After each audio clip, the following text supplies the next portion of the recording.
ப்ராசஸும்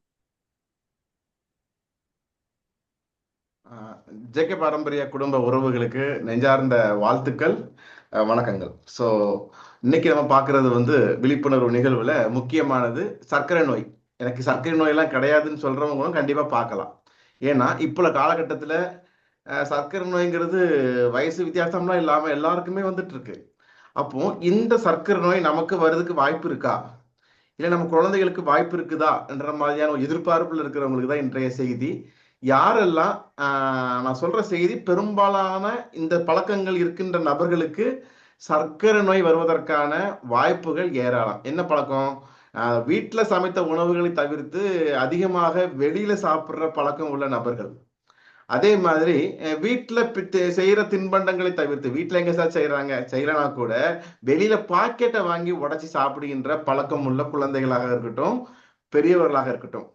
மூன்றாவது, குழந்தைகள் செல்ற அந்த ஸ்கூல்ல அந்த ஸ்நாக்ஸ் பாக்ஸ்ன்னு ஒன்று பாக்ஸ் கொடுப்பாங்க இல்லையா, அந்த ஸ்நாக்ஸ் பாக்ஸ்ல ஒரு பழங்கள் காய்கறிகள்லாம் கொடுத்து விடாம எல்லாம் இந்த கிட்கட்டு, இந்த சாக்லேட்டு, பிஸ்கட்டு, கிரீம் பிஸ்கட் மாதிரி ஐட்டங்கள்லாம் கொடுத்து விடுகின்ற பெற்றோர்களால் வளர்க்கப்படுகின்ற குழந்தைகள், இவர்கள் எல்லாருமே சர்க்கரை நோய் வருவதற்கான வாய்ப்புகள் அதிகம் உள்ளவர்கள்.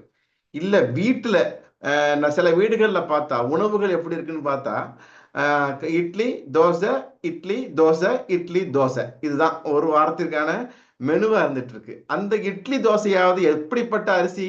பாலி செய்யப்பட்ட அரிசியில செஞ்ச இட்லி மாவை, புளிச்ச மாவை, ஃப்ரிட்ஜில் வச்சு வச்சு சூடு பண்ற மாவை, சட்னியை, சாம்பாரை யார் ஒருத்தர் அதிகமாக பயன்படுத்திட்டு இருக்கிறாங்களோ அவர்களுக்கும் சர்க்கரை நோய் வருவதற்கான வாய்ப்புகள் ஏராளம். ஓகேங்களா? அப்ப இதுல யார் யாரெல்லாம் இருக்கிறாங்க, யார் யாரெல்லாம் வருதுக்கான விளிம்பு நிலையில் இருக்கிறாங்கன்றத நமக்கு நாமே புரிஞ்சுக்கலாம்.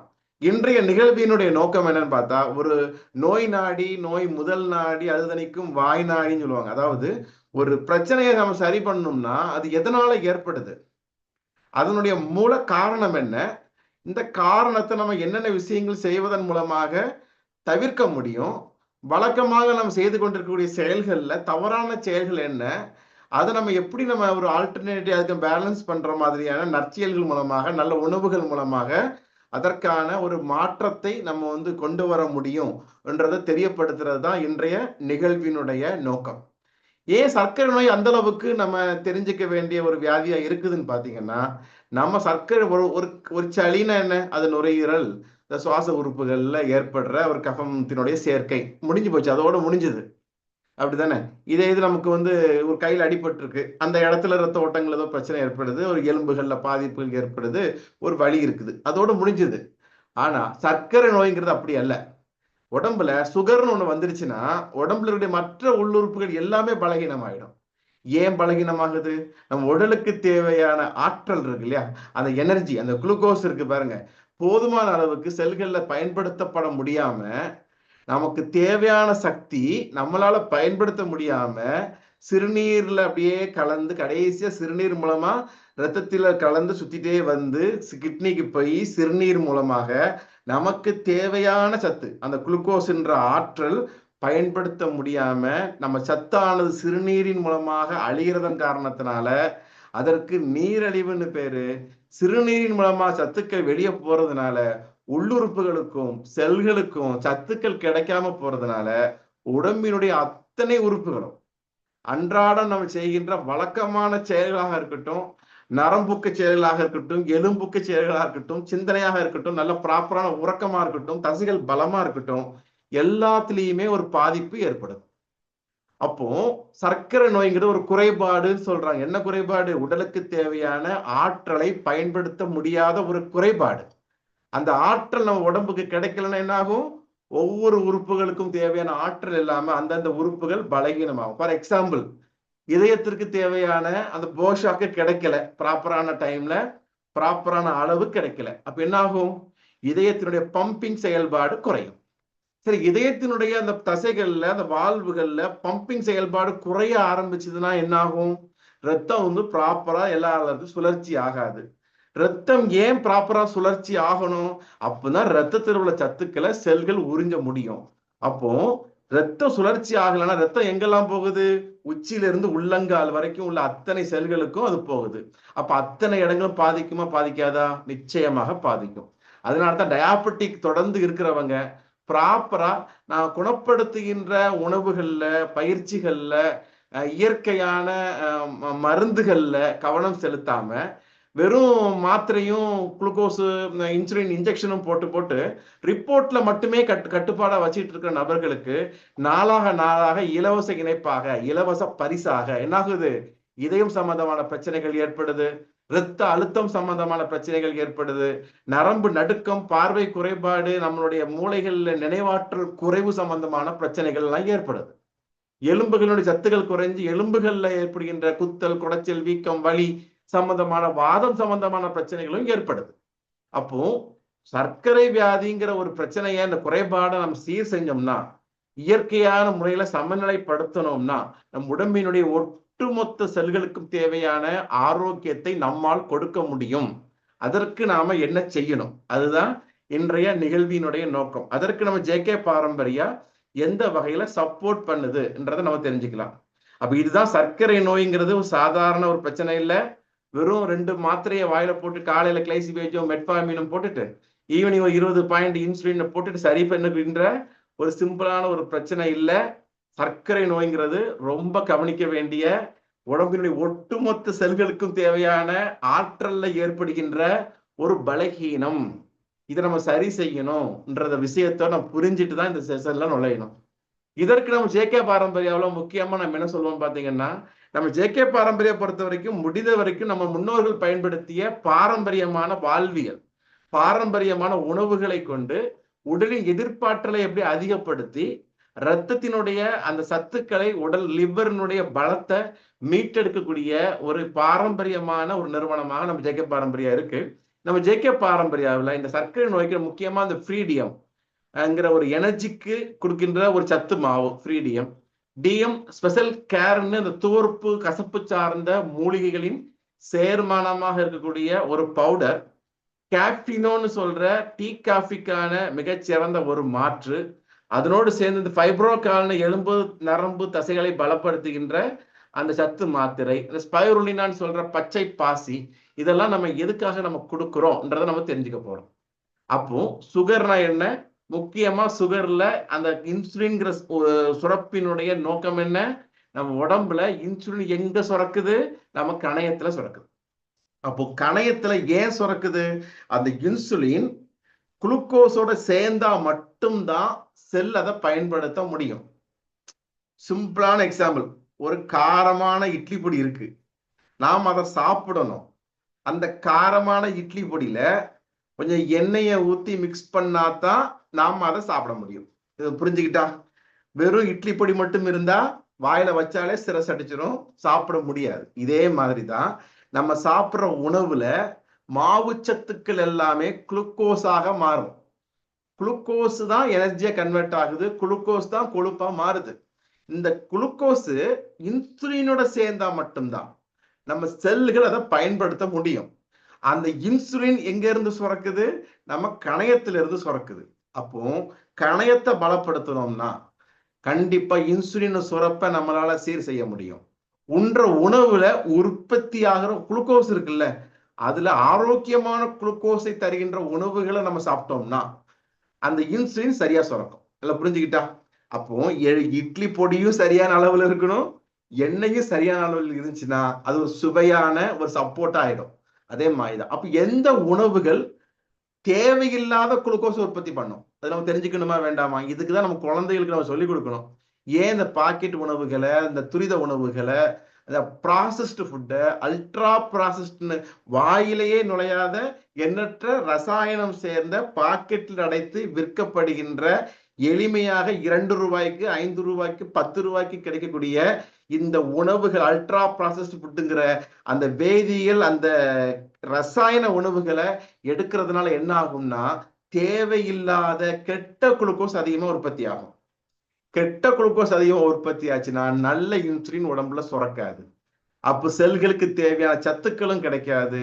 இந்த குளுக்கோஸ் ஆனது ஒண்ணு சுகரா மாறி சிறுநீர்ல வெளியேறிடும், இல்ல சுகர் இல்லாதவங்களுக்கு என்ன ஆகும்? கொழுப்பா மாறி உடம்புல படிய ஆரம்பிச்சு உடல் பருமனுக்கு காரணமாயிடும். இப்ப கொஞ்சம் புரிஞ்சுக்கலாம். இந்த உடல் பருமன், தேவையில்லாத உணவுகள் சாப்பிட்டு வந்த ஒருத்தருக்கு சுகர் வந்துடும். கவனிச்சு பார்த்துருக்கீங்களா? அப்போ சுகர் வந்ததுக்கு அப்புறம் இருக்கிற சத்து எல்லாம் உள்ள வெளியே போய் ஆள் ரொம்ப மெலிஞ்சு போயிடுவாங்க, சத்து இல்லாம ஆயிடுவாங்க. அப்போ ரெண்டுக்கும் தொடர்பு இருக்கு. அப்போ உண்ணுகின்ற உணவுகள், எந்த உணவுகளை நன்றாக மென்று சாப்பிட்டால்தான் வயிற்றுக்குள்ள போகுதோ அந்த உணவுகள் நல்ல குளுக்கோஸை உற்பத்தி பண்ணும். எந்த உணவுகள் வாயில வச்சோடனே வலிக்கிக்கிட்டு, வாயில வச்சோடனே அப்படியே பவுடர் ஆகி அப்படியே கரைஞ்சி வயிற்றுக்குள்ள போகுதோ அதெல்லாம் கெட்ட குளுக்கோஸை உற்பத்தி பண்ணணும்னு ஒரு பொதுவான ஒரு ஐடியா நம்ம வச்சுக்கலாம். பெரும்பாலும் இந்த ஐடியாக்குள்ளதான் எல்லா உணவுகளுமே அமையும்.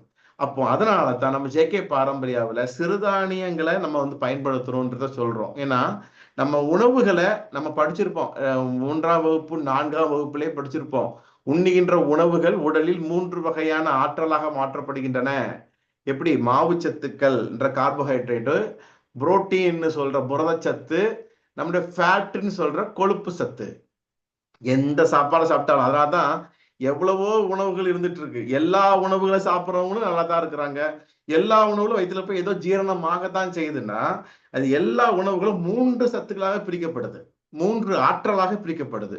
அந்த கார்போஹைட்ரேட், புரோட்டீன், ஃபேட். ஓகேங்களா? அப்போ புரோட்டீன், ஃபேட் ஓரளவுக்கு குயிக்கா எனர்ஜியை கொடுத்துரும் உடம்புல. அது குளுக்கோஸாலாம் பெருசா மாறாது. ஆனா கார்போஹைட்ரேட்னு சொல்ற மாவு தான் குளுக்கோஸா மாறுது. புரிஞ்சுக்கிட்டா? அப்போ உண்ணுகின்ற உணவுகள்ல தேவையில்லாத அந்த துரித உணவுகளை சாப்பிட்டு தேவையில்லாத மாவு சத்துக்கள் மூலமாக அதிகமான குளுக்கோஸ் உற்பத்தி ஆகும் போது உடம்பினுடைய இன்சுலின் சுரக்கின்ற அந்த தன்மையில கணையத்துல பாதிப்பு ஏற்படுறதுனால அந்த சர்க்கரையானது ரத்தத்துல கலந்து உடம்புல சேராம சிறுநீர்ல வெளியேறி அது செல்லுகின்ற இடங்கள்ல நிறைய பிரச்சனைகளை ஏற்படுத்தும். அதனாலதான் கண்டுபிடிப்பாங்க, சில இடங்களை சுகர் இல்லாம இருக்கும், திடீர்னு என்ன ஆகும், அடிக்கடி யூரின் போயிட்டு ஃப்ரீக்வென்ட் யூரினேஷன், அடிக்கடி சிறுநீர் கழிஞ்சுக்கிட்டே இருக்கும். உடனே அடிக்கடி யூரின் போயிட்டு இருக்கா, சுகர் செக் பண்ணி பாருன்னு சொல்லுவாங்க. புரிஞ்சுதா? அப்ப நீரழிவுன்ற வார்த்தை எதனால வந்துச்சுன்ற நம்ம புரிஞ்சுக்கலாம். அதுக்கப்புறம் அதுக்கு நம்ம ஹை கீட்டோன் லெவல், யூரின்ல அதிகமான அசுத்தங்கள் வெளியே போயிட்டு இருக்கும். மைண்ட் எப்படி இருக்குன்னு பார்த்தா, செல்கள் நல்ல போதுமான சத்துக்கள் செல்களுக்கு அது ரத்தத்தின் மூலமாக கிடைச்சதுன்னா செல்கள் உற்சாகமா இருக்கும். செல்கள் போஷாக்கா இருந்துச்சுன்னா மைண்ட் எப்படி இருக்குன்னா அப்படி பிளசண்டா, ஒரு பாசிட்டிவா, ஒரு ஹாப்பியா, எப்பவும் அப்படி ஜாலியா இருந்துட்டு இருக்கும். நம்ம செல்களுக்கு போதுமான சத்துக்கள் கிடைக்கலன்னா ஒரு வகையான சோர்ந்து போயிடும். அப்போ மூடு எப்படி இருக்குன்னு பாத்தீங்கன்னா ரொம்ப ஒரு பிளக்சுவேஷன், ஒரு தெளிவாக ஒரு முடிவெடுக்க முடியாத ஒரு தெளிவற்ற மனோநிலையில நம்ம இருந்துட்டு இருப்போம். அப்போ அடிக்கடி யூரின் போறது, மைண்ட் அடிக்கடி கொஞ்சம் ஃப்ரீ இல்லாம இருந்துட்டு இருக்குது. கண்கள், சின்ன சின்ன ரத்த குழாய்கள் இருக்கு இல்லையா, ரத்த குழாய்கள், நுண்ணிய ரத்த குழாய்கள் எங்கெங்கெல்லாம் இருக்குதோ அந்த இடத்துல அந்த குளுக்கோஸ் ஆனது கொஞ்சம் ஒரு மாதிரி அடைப்புகள் மாதிரியான தன்மைகளை ஏற்படுத்தி ரத்த சுழற்சியையும் கண்ட்ரோல் பண்ணும். அப்போ நுண்ணிய ரத்த குழாய்கள் எங்கெங்கெல்லாம் இருக்குன்னு பார்த்தா கண்கள்ல இருக்கு. அப்ப கண்ணுக்கு போதுமான ரத்தத்துக்கு கண் ஒரு மாதிரி மங்கலாக ஆரம்பிச்சிடும். அப்போ சுகர் இருக்கான்ற டவுட் வர ஆரம்பிச்சிடலாம். சரிங்களா? அதே மாதிரி நம்மளுடைய அந்த ஜெனிட்டல் ஆர்கன்ஸ்ல, இன உறுப்புகள்ல, பால் உறுப்புகள்ல நுண்ணிய இரத்த குழாய்கள் இருக்கிறதுனால அங்கேயும் பலகீனம் ஏற்பட்டு அந்த ஆண்மை குறைபாடு போன்ற நரம்பு சத்துக்கள் குறைபாடு போன்ற பிரச்சனைகள் நமக்கு ஏற்படுது. அதீதமான சத்துக்கள் உடம்புக்கு எடுக்கணும்னு சத்துக்கள் ஃபுல்லா வெளியே போயிட்டே இருக்கிறதுனால வெயிட் லாஸ் ஆகுது, உடல் பலகீனமாகி வீக்னஸ் ஆகுது, குடிக்கிற தண்ணி எல்லாம் சிறுநீர்ல குளுக்கோஸை எடுத்துட்டு வெளியே போறதுனால அடிக்கடி தாகம், எக்ஸசிவான தேர்ஸ்ட் நமக்கு ஏற்படுது. எல்லா புண்களும் ஆறுகின்ற ஆற்றல், ஒரு புண்ணு ஏற்பட்டுட்டுன்னா சொல்லுவாங்கல்ல, புண்ணு ஆறவே செய்யலையா, ரொம்ப நாளா இருந்துட்டு இருக்கா, அப்ப சுகர் இருக்கான்னு செக் பண்ணிப்பாரு.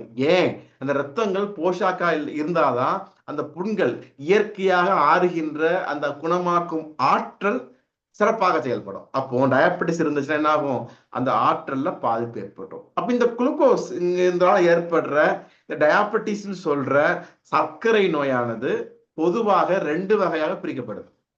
இது இப்ப நம்ம பேசிட்டு இருக்கிறது எதை பத்தி நம்ம பேசிட்டு இருக்கிறோம்னா டைப் 2 டயாபெட்டிஸ் மெலிட்டஸ், அதை பத்தி பேசிட்டு இருக்கோம். ஏன் இதை பத்தி நம்ம பேசிட்டு இருக்கிறோம்னா இந்த சுகர் தான் 100ல 98 பேருக்கு இருக்கு.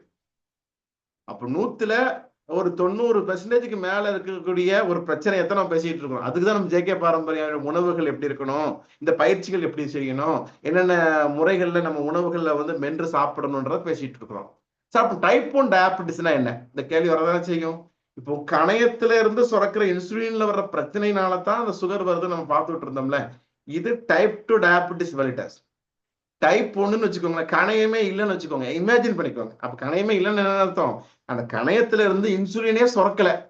அந்த கணையம்ங்கிறது ஒரு மக்காயிடுச்சு, அது வந்து ஒரு செயல்படுகின்ற திறனற்ற ஒரு வெற்று உறுப்பா இருந்துச்சுன்னா என்ன ஆகும்? இன்சுலின் நமக்கு கிடைக்கவே செய்யாது. அப்ப நம்ம செயற்கையா இன்சுலின் போட்டா மட்டும்தான் அதுக்கான ஒரு அந்த அந்த அந்த உயிராற்றலை நம்ம வந்து நடத்தி செல்ல முடியும். அதனால டைப் 1 டயபெட்டிஸ் ஒருத்தர் இருக்காங்கன்னா அவங்களுக்கு மருந்து கொடுத்துட்டு அவங்களுக்கு அட்வைஸ் பண்ணிட்டு நீங்க இன்சுலின் தூக்கி தூர போடுங்கலாம் சொல்லிட்டீங்கன்னா பிரச்சனை ஆயிடும். அதுக்கு அவங்க கிட்டேயே போகக்கூடாது. அதற்கு இன்சுலின் தான் ஒரே தீர்வு. இப்போதைக்கு உள்ள காலங்கள்ல, இனி வருகின்ற காலங்கள்ல கூட ஏதாவது மருந்துகள் இருக்கலாம். சரிங்களா? அப்போ நம்ம பார்த்துட்டு இருக்கிறது 100க்கு ஒரு 90-95% இருக்கக்கூடிய அந்த டைப் 2 டயபெட்டிஸ் மெல்லிட்டஸ். இதுதான் என்னது? கணையம் இருக்கு, போதுமான அளவு இன்சுலினை சுரக்கல, இல்ல சுரக்கிறது குளுக்கோஸோட சேரல, நம்மளோட அந்த செல்கள் பயன்படுத்தப்படல, அதனால ஏற்படுற பிரச்சனை நம்ம பார்த்துட்டு இருந்தோம். நம்ம பார்த்தோம் ஏன் இவ்வளவு இம்பார்ட்டன்டான விஷயங்கள் நம்ம பேசிட்டு இருக்கிறோம். டயாபெட்டிஸ்ங்கிற விஷயத்த, சர்க்கரை நோயை சாதாரணமா கன்சிடர் பண்ணிட்டு ஒரு மருந்து மாத்திரையை மட்டும் சாப்பிட்டுட்டு குளுக்கோமீட்டர்ல மட்டும் நார்மலா ஒருத்தர் வச்சுட்டு இருந்தாங்கன்னா அவர்களுக்கு கொஞ்சம் கொஞ்சம் கார்டியோவாஸ்குலர் டிசீஸ், கார்டியோன இதயம் சம்பந்தமான, இதயத்தின் ரத்த குழாய்கள்ல ரத்த வால்வுகள் சம்பந்தமான பிரச்சனைகள் வரும். டயாபெட்டிக் நியூரோபதி, அதாவது நம்மளுடைய நரம்புகள்ல உள்ள உணர்வுகள் திறன்ல பாதிப்பு ஏற்படும். டயாபெட்டிக் நெப்ரோபதி, நெப்ரான்ஸ் இருக்கு கிட்னியோட செல்கள். அப்ப கிட்னி அதிகமா சிறுநீரை வெளியேற்றினாகும் கிட்னி பலகீனம், அதுக்கான வாய்ப்பு உண்டு. டயாபெட்டிக் ரெட்டினோபதி, கண்கள்ல உள்ள இரத்த குழாய்கள்ல அந்த ஓட்டங்கள் பாதிப்பு ஏற்பட்டு கண்கள்ல பார்வை குறைபாடு ஏற்படலாம், தோள்களை ஸ்கின்ல இன்ஃபெக்ஷன் ஏற்படலாம், டிப்ரெஷன் ஏற்படலாம், மறதி நோய் ஏற்படலாம். இதுதான் சுகர். அப்ப இதை பத்தி நம்ம ஒரு ஐடியா வச்சுக்கிட்டா மட்டும்தான் இந்த வியாதியிலிருந்து எப்படி தப்பிக்க முடியுன்றதை பத்தி நம்ம தெளிவாக நம்ம புரிஞ்சுக்கலாம். நாம பார்த்த விஷயத்த ஷார்ட்டா ஒரு ஒரு 2 நிமிடங்கள் ஒரு சின்ன வீடியோ மூலமா பார்ப்போம். இதுவரைக்கும் நம்ம கடந்து வந்த என்ன சுகர்னா என்னன்னு சொன்னோன்றது இந்த வீடியோல ஓரளவுக்கு தெளிவாக தெரியப்படுத்த முயற்சிக்கிறேன். அப்ப டயாபெட்டிஸ்னா என்ன? நம்ம உடல்ங்கிறது ஒரு அற்புதமான ஒரு எந்திரம். நம்ம என்னத்தை தான் வயிற்றுக்குள்ள போட்டாலும் அது என்ன செஞ்சது? அதுல இருந்து கரைச்சி எடுத்து நமக்கு தேவையான ஆற்றலை கொடுக்குது. இதான் வயிறுங்க. வயிறு இப்படிதான் இருக்கும். சரியா? நம்ம இதை தொப்ப வயிறுங்கிற வடிவமே இதுதான். வயிற்றுல நம்ம சாப்பிடும் போது நல்லா அரைக்கப்படுது. அது நல்லா அரைக்கப்படணும்னா சாப்பிடுற சாப்பாடு நல்லா மென்னு சாப்பிடணும். உமிழ்நீர் கலக்கிற மாதிரி நல்லா சவச்சி சாப்பிடணும். நொறுங்க சாப்பிட்டால் 100 வயசுன்னு முன்னோர்கள் பழமொழி மூலமா அற்புதமா சொல்லியிருக்கிறாங்க. அப்படி சாப்பாடு வயிற்றுல நன்றாக ஜீரணமாகும் பொழுது அந்த ஜீரணத்தை தூண்டுவதற்கான நொதிகள் நம்ம லிவர்ல இருந்து, கால் பேட்டர்ல இருந்து, கணையத்துல இருந்து, எல்லா இடத்துல இருந்தும் அதற்கு தேவையான நொதிகள் சுரந்துட்டு இருக்கும். இதுல இந்த கணையம் தான் அந்த வயிற்றுக்கு கீழே இருக்கிறது. ஒயிட் கலர்ல காட்டுறாங்களா, பிளிங்க் ஆகிட்டு இருக்கு பாருங்க, இதுதான் கணையம். இந்த கணையத்துல இருந்துதான் இன்சுலின் இயற்கையாக நம்ம ஊசியா போடுறாங்களே, இயற்கையான இன்சுலின் சுரக்குகின்ற இடம் தான் இந்த கணையம்ங்கிறது. அப்போ இது வயிற்றுக்கு கீழே இருந்துட்டு இருக்குது. சரிங்களா? இப்ப ரத்த குழாய்கள்ல ரத்தம் ஓடிட்டு இருக்கு. ரத்தம் ஓடிட்டு இருக்கும், என்ன ஆகுது? நம்ம சாப்பாட்டின் மூலமா ஜீன்ற குளுக்கோஸ் உற்பத்தி ஆயிட்டு இருக்கு. கணையத்துல இன்சுலின் சுரந்து கேட்ட திறக்குது, இன்சுலின் செல்லுக்குள்ள போகுது. புரிஞ்சுக்கிட்டா? அப்ப இன்சுலினோட செயல்பாடு தெரிந்தாதான் அந்த கேட்ட திறக்கும், செல்களுக்குள்ள குளுக்கோஸ் போகும். இப்படி இருந்துச்சுன்னா இது ஆரோக்கியமான ஒரு உடல். இவங்களுக்கு சர்க்கரை வியாதியும் இல்லை, சாப்பிட்ற சாப்பாடு எனர்ஜி கொடுக்கும், உடம்பு நல்லா இருக்குன்றத சொல்லிடலாம். இது லிவர். சரிங்களா? இது லிவர். இந்த லிவர் தான் ஒட்டு மொத்தமா எல்லா ஆற்றலுக்கும் முக்கியமானது லிவர் தான். இப்போ லிவர் இப்போ இந்த இன்சுலின் நம்ம பார்த்தோம்ல, இன்சுலின் கதவை திறக்குது, குளுக்கோஸ் போகுதுன்னு நம்ம பார்த்தோம். இப்போ இதுதான் குளுக்கோஸ் லெவல். எப்படி இருக்கணும்? ரொம்ப நார்மலா இருந்துட்டு இருக்கும். ஏன்னா தேவையான அளவுக்கு இன்சுலின் சுரக்கும் போது தேவையான அளவுக்கு குளுக்கோஸும் சுரந்துட்டு இருக்கு. இது மாத்தி கொஞ்சம் உல்டாவா குளுக்கோஸ் அதிகமா இருக்கும்போது இன்சுலின் கம்மியா சுரந்தா என்ன ஆகும்? குளுக்கோஸ் அதிகமா இருக்கு, இன்சுலின் கம்மியா சுரந்தா என்ன ஆகும்? அங்கதான் பிரச்சனை ஏற்படும். அப்ப ரெண்டும் சமமா இருந்தாதான் நல்லது. இத பாருங்க, குளுக்கோஸ் ஹை ஆயிடுச்சு சாப்பாட்டுல, இன்சுலின் லோ ஆயிடுச்சு. அப்ப என்ன ஆகும்? உடம்புல பயன்படுத்த முடியாது. அப்போ குளுக்கோஸே இன்சுலினே இல்லைன்னு என்ன பார்த்தோம்? டைப் 1 டயாபெட்டிஸ் பார்த்தோம். டைப் 2ல என்ன பார்த்தோம்? இன்சுலின் சுரக்குது, அது நமக்கு தேவையான அளவு சுரக்கலன்றதை நம்ம பார்த்தோம். இதுதான் சுகர். புரிஞ்சுக்கிட்டா? அப்போ சுகரை சரி பண்ணோம்னா மாத்திரை மட்டும் போதாது. என்ன தேவை? கணையத்தின் ஆற்றலை பலப்படுத்துகின்ற, உடலின் ஜீரண சக்தியை பலப்படுத்துகின்ற, உண்ணும் உணவுகள் ஆரோக்கியத்தை தரும் உணவுகளை தேர்ந்தெடுக்கின்ற ஒரு திறன் நம்மகிட்ட இருந்துச்சுன்னா கண்டிப்பா இதுல இருந்து நம்ம மீண்டு வர முடியும். இப்ப நம்ம சாப்பாடு சாப்பிடுறாங்க, அந்த சாப்பாடு வயிற்றுல போகுது, வயிற்றுல ஜீரணங்கள் நடக்குது, அதுல இருந்து குளுக்கோஸ் எல்லாம் உற்பத்தி ஆகுது. குளுக்கோஸ் உற்பத்தி ஆகும்போது அந்த இன்சுலின்ங்கிறது ப்ராப்பரா சுரக்கல. அப்ப அந்த குளுக்கோஸ் என்ன செய்யுது, செல்கள் கிட்ட போகுது. அது திறக்கப்படாம செல்களால எடுத்துக்கொள்ள முடியாம அந்த குளுக்கோஸ் எல்லாம் அப்படியே சேர்ந்து பயன்படுத்தப்பட முடியாம, பயன்படுத்த முடியாத குளுக்கோஸ் எல்லாம் என்ன ஆகுது, அப்படியே ரத்தத்துல போய் அப்படியே உடம்புல சுத்தி சுத்தி வருது. யாருமே எடுத்துக்கல. அப்ப என்ன ஆகுது, அது சிறுநீர் மூலமாக வெளியேறி கொண்டிருக்கிறது. இதற்கு பேரு நீர் அழிவு. அப்ப இந்த மாதிரி இனிப்பு சத்துக்கள் நிறைந்த சிறுநீர் வெளியே போகும்போது என்ன ஆகும், ஈஸியா பங்கல் இன்ஃபெக்ஷன் மாதிரியான தொந்தரவுகள்லாம் ஈஸியா நமக்கு ஏற்படும். அதனாலதான் ஊறல் ஏற்படுறது, இந்த பிறப்புறுப்புகள்ல நிறைய பிரச்சனைகள் ஏற்படுகின்றது. இது அதிகமா தாகம் ஏற்படும் அறிகுறிகள்லாம் பார்த்தோம்ல, இந்த அறிகுறிகள்லாம் ஏற்படும். ஓரளவுக்கு இந்த இமேஜ் தெரிஞ்சிருக்குன்னு நினைக்கிறேன். அப்ப நம்ம சுகருங்கிறது ரொம்ப ரொம்ப முக்கியமானது. டயாபெட்டிஸை கண்டிப்பாக நம்ம சொல்லுகின்ற வாழ்வியலின் மூலமாக, ஜெகே பாரம்பரிய துணை உணவுகள் மூலமாக, அற்புதமான நம்ம தேசத்தினுடைய பாரம்பரியமான மூலிகைகளின் மூலமாக நிச்சயமாக சரி செய்ய முடியும். உறுதியாக இதை பயன்படுத்துகின்ற நபர்களுக்கு பயன்படுத்திய 21 - 48 நாட்களுக்குள் ஒரு நல்ல ஒரு மாற்றம். 10 வருஷமா இருக்க சுகர் இருக்குங்க, 20 வருஷமா சுகர் இருக்கு சொல்ற நபர்களுக்குமே ஒரு மண்டலத்தில் 48 நாள்ல மிகச்சிறந்த ஆற்றலை கொடுக்க முடியணும்னா நம்ம என்ன செய்யணும், நார்ச்சத்துக்கு நிறைந்த சிறுதானியங்கள் உணவுகளை எடுத்துக்கணும். அதாவது மாவுச்சத்து தான் குளுக்கோஸா மாறுது, ஆனா உடம்பு எனர்ஜிக்கு புரதமும் ஃபேட்டும் போதும். அப்ப அதை மட்டுமே சாப்பிட்டுட்டு இருந்தா உடம்புக்கு எனர்ஜியும் கிடைக்கும், சுகரும் வராது. இந்த கான்செப்ட்ல வந்ததுதான் பேலியோ டயட். ஆனா அதை மட்டுமே தொடர்ந்து எடுத்துட்டே இருக்க முடியாது. மாவுச்சத்து நமக்கு அவசியம். அப்ப அந்த மாவுச்சத்தானது நார்ச்சத்துக்கு நிறைந்த மாவுச்சத்தா இருந்துச்சுன்னா, லோ கிளைசிமிக் இண்டெக்ஸ் உள்ள ஒரு மாவுச்சத்தா இருந்துச்சுன்னா அது சுகரை கூட்டாது.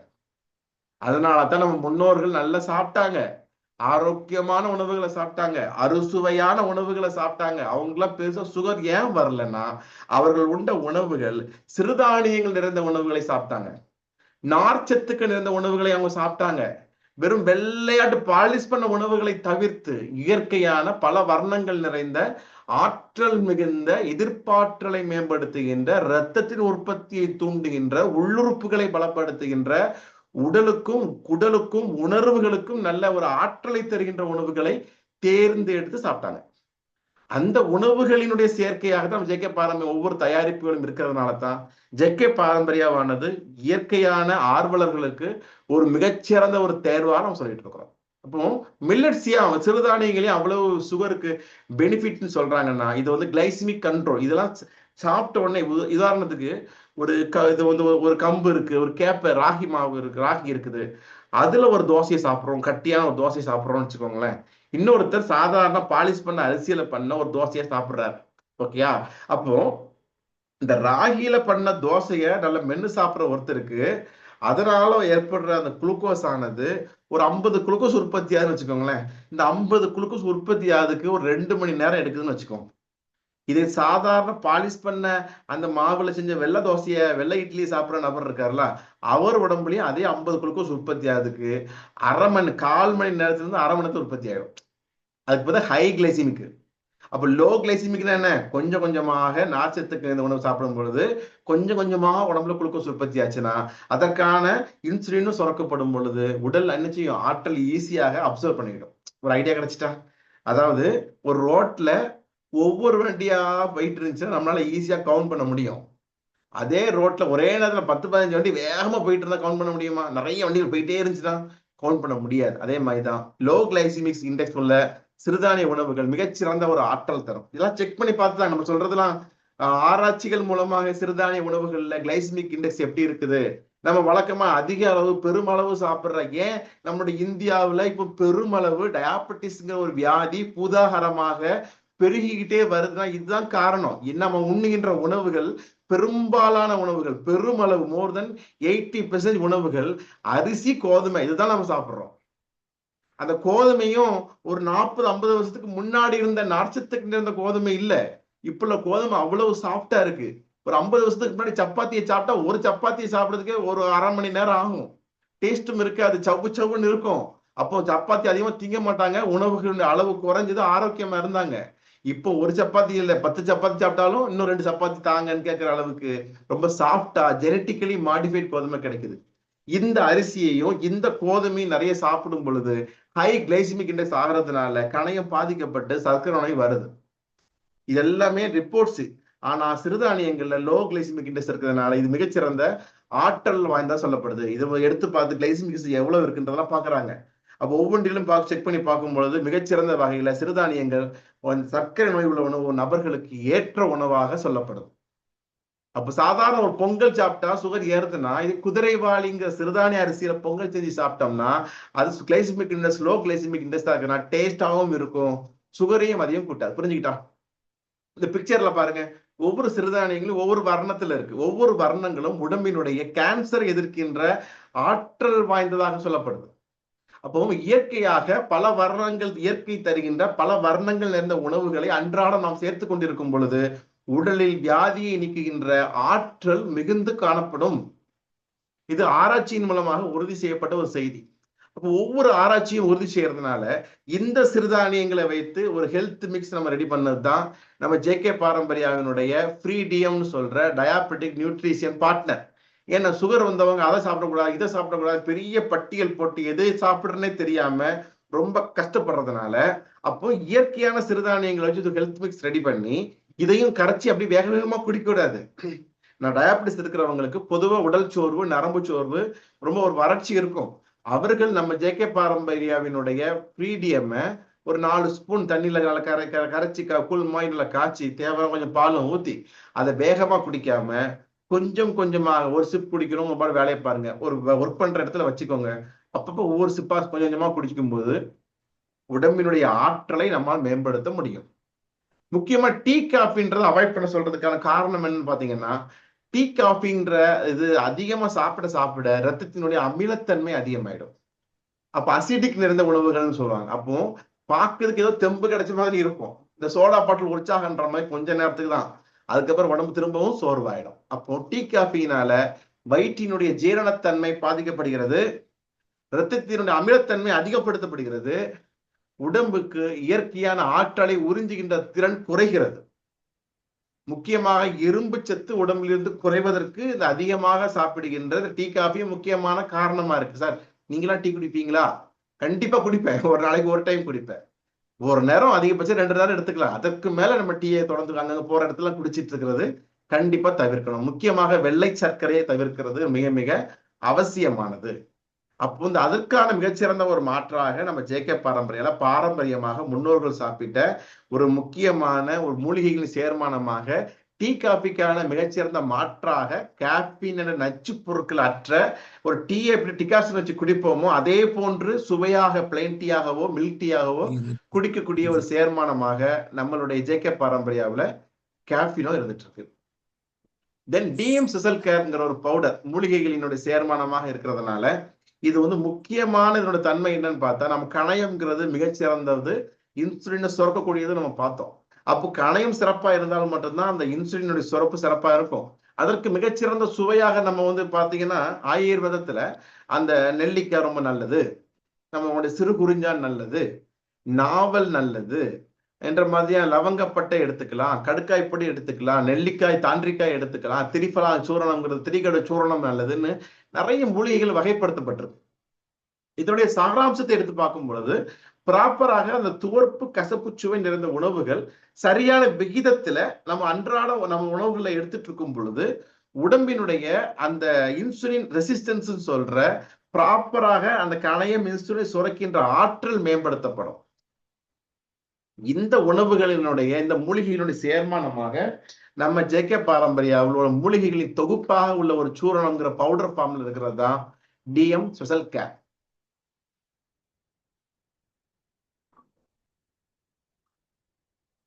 அப்போ இந்த டிஎம் ஸ்பெஷல் கேரை அதில் உள்ள ஸ்பூன் படி ஒரு ஸ்பூன் காலை மாலை 2 வேளை ஒரு 1/4 டம்ளர் வெந்நீர்ல கலந்து உணவிற்கு அரை மணி நேரம் முன்போ அல்லது பின்போ எடுத்துட்டு வரும் பொழுது பயன்படுத்தி 21-48 நாள்ல உடம்பினுடைய சர்க்கரையினுடைய ரத்தத்தில் உள்ள சர்க்கரை மிகுந்து காணப்படுகின்ற அளவுகளை படிப்படியாக குறைக்கின்ற, கண்ட்ரோல் செய்கின்ற, கட்டுப்படுத்துகின்ற ஒரு இயற்கையான ஆற்றலை நம்மளால் பெற முடியும். அதனோடு சேர்ந்து உடம்பினுடைய சோர்வும் மாறுவதை கண்கூடாக பார்க்க முடியும். சார் நான் 10 வருஷமா 15 வருஷமா இன்சுலின் ஊசியை போடுறேன், கிளைசிபேட் மெட்ஃபார்மின்ற மாத்திரை எல்லாம் எடுத்துட்டு இருக்கிறேன். நான் என்ன பண்றதுன்னா, நீங்க வழக்கமாக எடுத்துக்கொண்டிருக்கக்கூடிய மருந்துகளோடு சேர்த்து பயன்படுத்தும் வண்ணம் இருக்குது இது. பிரச்சனை இல்லாதவங்க பிரிவென்டிவாகவும் பயன்படுத்தலாம். டயாபெட்டிஸ் இருக்கிறவங்களும் பயன்படுத்தலாம், இல்லாதவங்களும் அது எப்படி சார்? யோசிச்சு பாருங்க. ஒரு நெல்லிக்காய் இருக்கு. ஒரு நெல்லிக்காவை சுகர் உள்ளவங்க சாப்பிடணுமா, சுகர் இல்லாதவங்க சாப்பிடணுமா?